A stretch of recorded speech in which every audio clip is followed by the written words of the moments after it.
এক একজন ফেরেশতার এত ক্ষমতা, এই পুরো পৃথিবীটাকে, গোটা পৃথিবীটাকে এইভাবে ধরে এইভাবে উল্টে দিতে পারেন। তার নাম ফেরেশতা। এরকম ফেরেশতা জাহান্নামকে টেনে নিয়ে আসবে। একটা আপনাকে দেখাচ্ছি ক্ষমতা ফেরেশতাদের। আমার দিকে তাকান। আল্লাহ নবী সাল্লাল্লাহু আলাইহি ওয়াসাল্লাম বলেছেন, যখন জাহান্নামকে টেনে হিচড়ে জাহান্নামে কিয়ামতের ময়দানে জাহান্নামকে নিয়ে আসা হবে, তখন জাহান্নামের গায়ে 70,000 রশি লাগানো থাকবে। প্রত্যেকটা রশিতে 70,000 করে ফেরেশতা থাকবেন। এক একজন ফেরেশতার এত ক্ষমতা, এই গোটা পৃথিবীটাকে এক হাতে ধরে আর এক হাতে আছড়ে দিতে পারেন। তার হলেন ফেরেশতা। প্রমাণ একটু আপনাকে দেখাই। والسلام على من لا نبي بعد أما بعد فإن خير الحديث كتاب الله وخير الهدى هدى محمد صلى الله عليه وسلم وشر الأمور محدثاتها وكل محدثة بدعة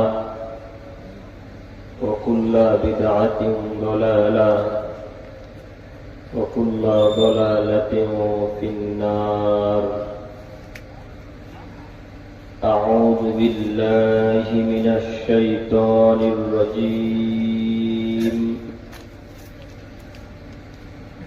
ونفخ في السور فصعق من في السماوات ومن في الأرض إلا من شاء الله ثم نفخ فيه أخرى فإذا هم قيام ينظرون. الآية. عن أبي هريرة رضي الله تعالى عنه قال قال رسول الله صلى الله عليه وسلم بين نفختين 40 قالوا يا أبا هريرة 40 يوما قال أبيت قالوا يا أبا هريرة 40 شهرا قال أبيت قالوا يا أبا هريرة 40 سنة قال أبيت. رواه البخاري ومسلم. عن أبي هريرة رضي الله تعالى عنه قال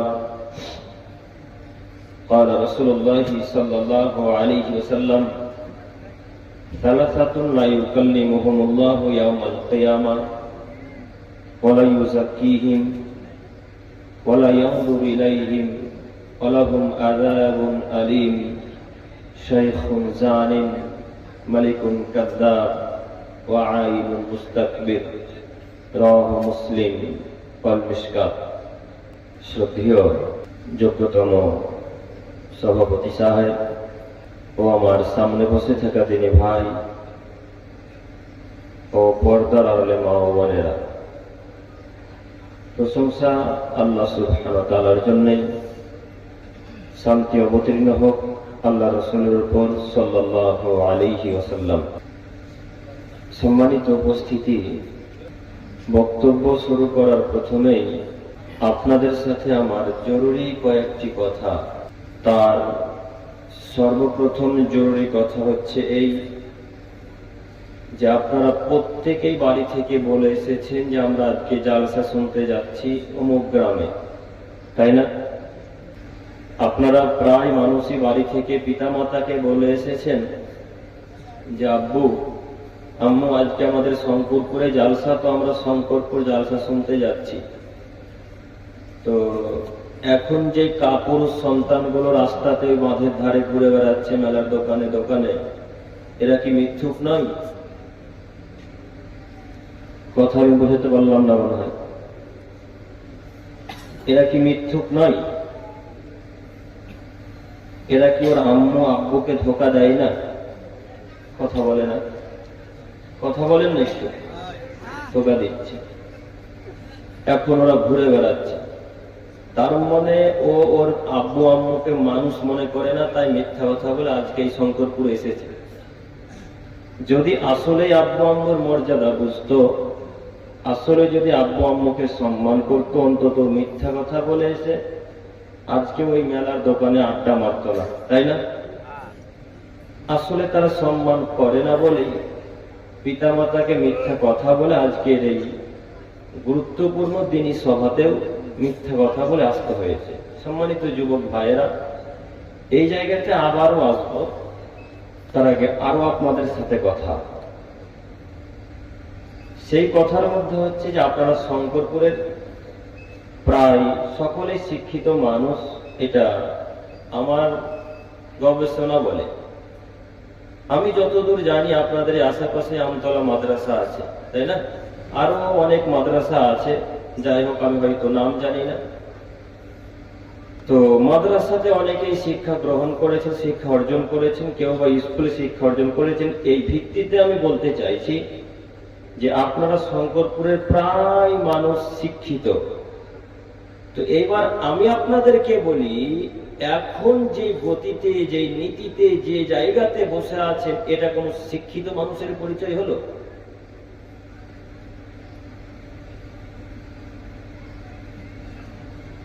কথা বোঝেননি না? কথা বুঝতে পারেন?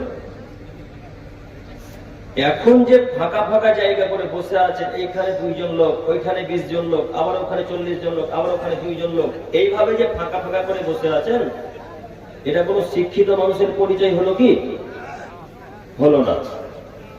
তো এখন যদি নিজেকে শিক্ষিত দাবি করতে চান, তাহলে কি করা লাগবে বলেন তো দেখি? কি করা লাগবে? এগিয়ে গিয়ে বসতে হবে। তো এখন যে আপনারা পিছনে বসে আছেন, পিছু মাটিতে কি জ্বর বসে গেছে নাকি গাছের মতো?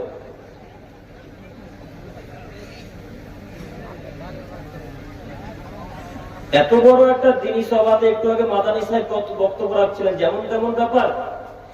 এত বড় একটা আলেম বক্তব্য রাখছিলেন, আপনারা এইভাবে পিছনে বাজারে আড্ডা মারছেন, মানে কি দেখাতে চাচ্ছেন নিজেকে? নিজেকে কি মানুষ একেবারেই মনে করেন না? এই শঙ্করপুরে পশু হিসেবে বসবাস করছেন নাকি? এত বড় একটা দিনের দাঁড়াই, এত বড় একটা আলেম বক্তব্য রেখে চলে গেলেন, আর আপনারা এইভাবে দূরে দূরে বাজারে ঘোরাঘুরি করছেন, মানে?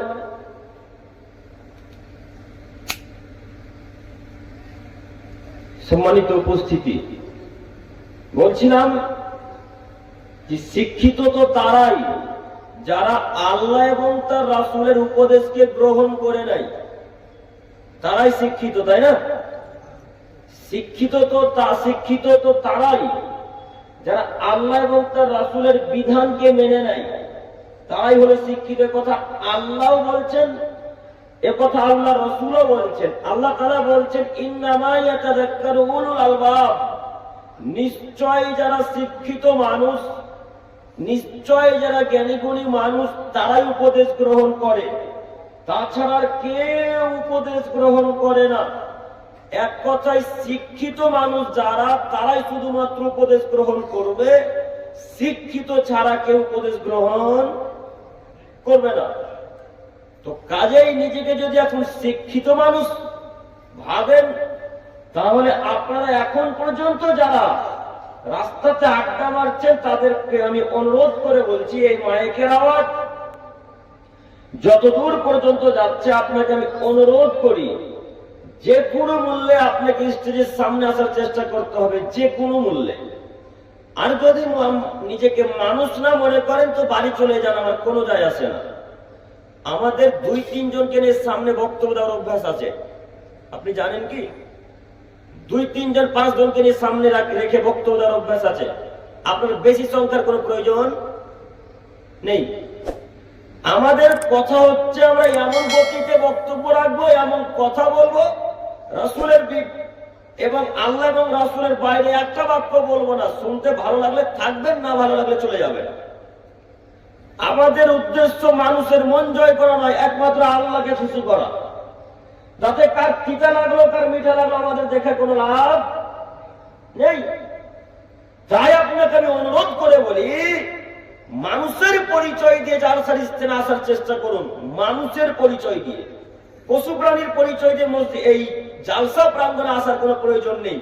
আমি আপনার দিনী ভাই, আমি আব্দুল করিম বিন আমিনুল ইসলাম। যতক্ষণ পর্যন্ত স্টেজে থাকবো, ততক্ষণ পর্যন্ত ইনশাআল্লাহ কোরআন এবং হাদিস দিয়ে কথা বলবো। একটা বাক্য যদি কোরআন এবং হাদিসের বাইরে বলি, আপনারা উঠে গিয়ে বলেন, আব্দুল করিম ভাই আপনি নেমে যান স্টেজ থেকে, আপনার বক্তব্য দেওয়ার প্রয়োজন নেই। একটা বাক্য করেন এবং হাদিসের বাইরে বললে সঙ্গে সঙ্গে নেমে যাবে ইনশাআল্লাহ। এই নীতিতে চলাচল করি। কাজে আপনাকে আমি অনুরোধ করে বলছি, আমি জঙ্গিপুর সন্তোষপুর থেকে আপনার উপকারের জন্য এসেছি। আল্লাহি আল্লাহর কসম, ইনশাআল্লাহ কোনো না কোনো উপকার আজকে আমি করবই আশাতে আশা। একটু আমার দিকে তাকান। বলছিলাম যে আয়াত পেশ করেছি, সেটা হচ্ছে কিয়ামতের বিভীষিকাময়, খুব কঠিন একটা বিষয়, যেই দিন মানুষ টিকতে পারবে না। এত ভয়াবহ দৃশ্য হবে, এত কঠিন দৃশ্য হবে, যেদিন সূর্য মাথার উপরে চলে আসবে। যেই দিন সূর্য মাথার উপরে চলে আসবে, সেই দিন মানুষের অবস্থা অতীব জটিল, অতীব কঠিন হবে বলে আল্লাহ রাসূল সাল্লাল্লাহু আলাইহি ওয়াসাল্লাম এলান করেছেন। তিনি বলছেন যে যেমন পাপী সে তেমন ঘামে ডুবে থাকবে। ঘাম বোঝেন কি? ওই কাজকর্ম করার পর শরীর থেকে যে পানি বের হয়। যে যেমন পাপী সে তেমন ভাবে ঘামে ডুবে থাকবে। কেউ টাকনু পর্যন্ত ডুবে থাকবে, তো কেউ হাঁটু পর্যন্ত, কেউ কোমর পর্যন্ত, কেউ বুক পর্যন্ত, কেউ মুখ পর্যন্ত। এইভাবে যে যেমন পাপ করেছে পৃথিবীর বুকে, সে তেমন ভাবে ঘামে ডুবে থাকবে। সম্মানিত দিনী ভাই, আমি আপনাকে আরো বলতে চাইছি, এই সূর্য যখন মাথার উপরে চলে আসবে, তখন মাথার মগজ নাক দিয়ে মুখ দিয়ে top top top top top top করে বেরোতে থাকবে। এরা হলো পাপী মানুষ। এখন পাপীকে এখন এটা তো আমরাই বুঝতে পারলাম না। পাপীকে এটা বুঝতে পারলাম জনগণকে। আপনার বক্তা সাহেব বক্তব্য রাখছে, তো হাদিস কোরআনে একটাও নেই, কিভাবে জানবে কোনটা পাপ আর কোনটা নেকির কাজ? 1.5-2 ঘন্টা আপনার আলোচনা রাখে, শুধু পীরের গল্প আর ওই বড় দাদার ঘটনা, ছোট দাদার ঘটনা, বড় কিবলা হুজুরের ঘটনা। তো কে কখন হাদিস কোরআন বলবে আর কে কখন বুঝবে কোনটা পাপ কোনটা নেকি?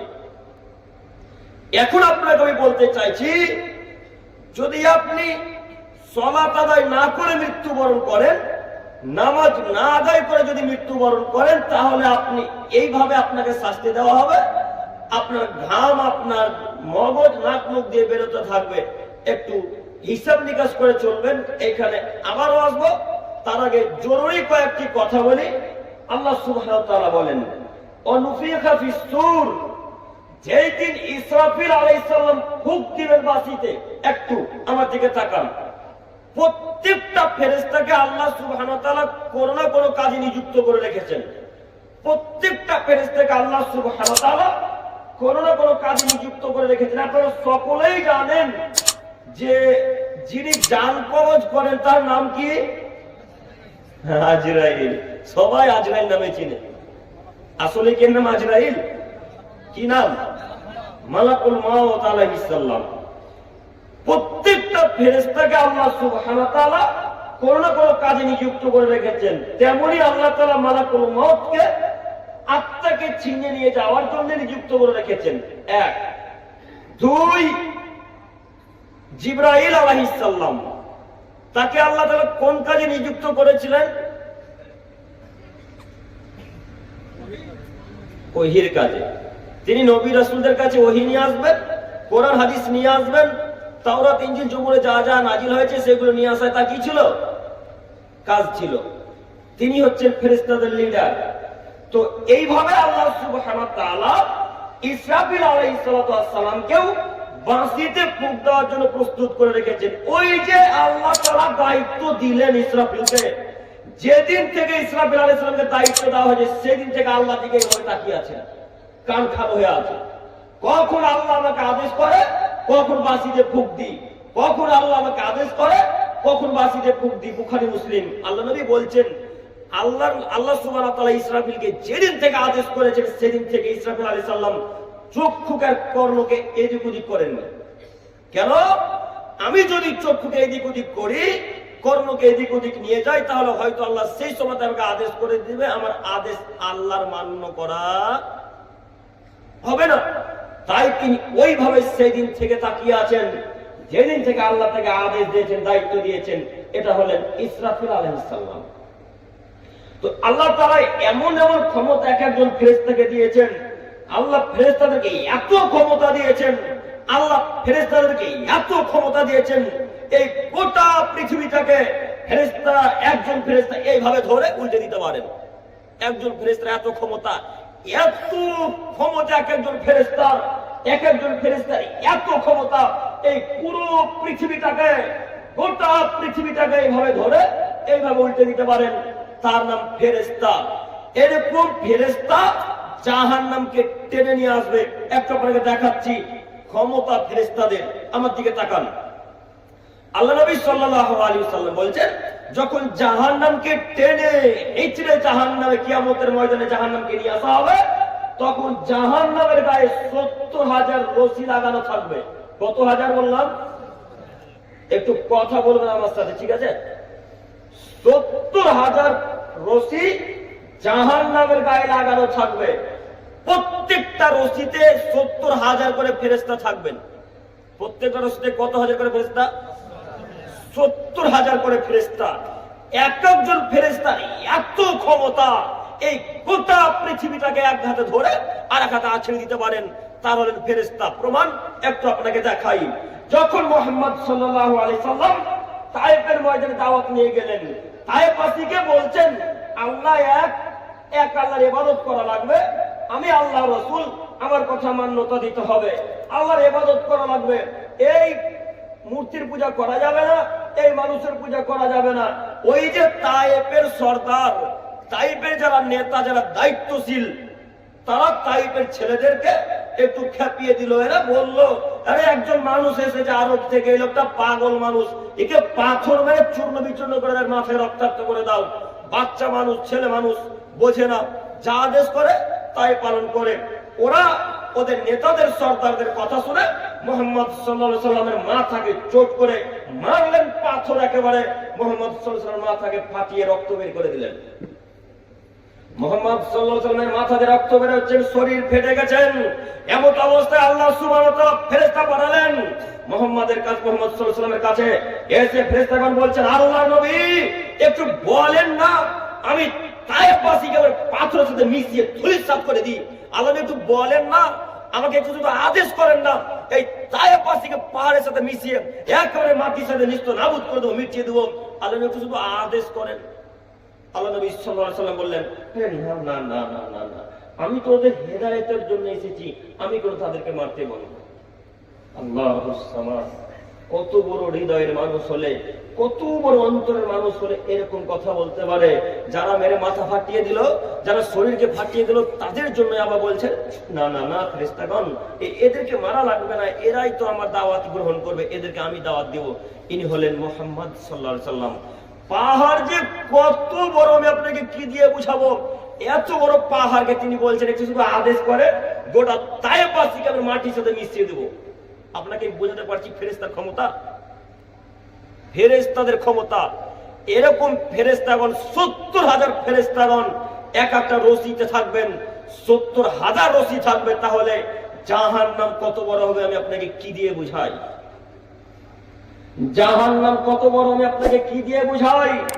এরকম জাহান্নামে মানুষকে প্রবেশ করানো হবে, এরকম জাহান্নামে আমার আপনার মতো আলেমকে প্রবেশ করা হবে, এরকম জাহান্নামে আমার আপনার মতো মানুষকে প্রবেশ করা হবে যারা কথা ভিত্তিতে বলে না, রাসূল সাল্লাল্লাহু আলাইহি ওয়াসাল্লামের নীতিতে বলে না, যারা কোরআন হাদিস দিয়ে কথা বলে না, তাদেরকে এইভাবে জাহান্নামে নিক্ষেপ করা হবে।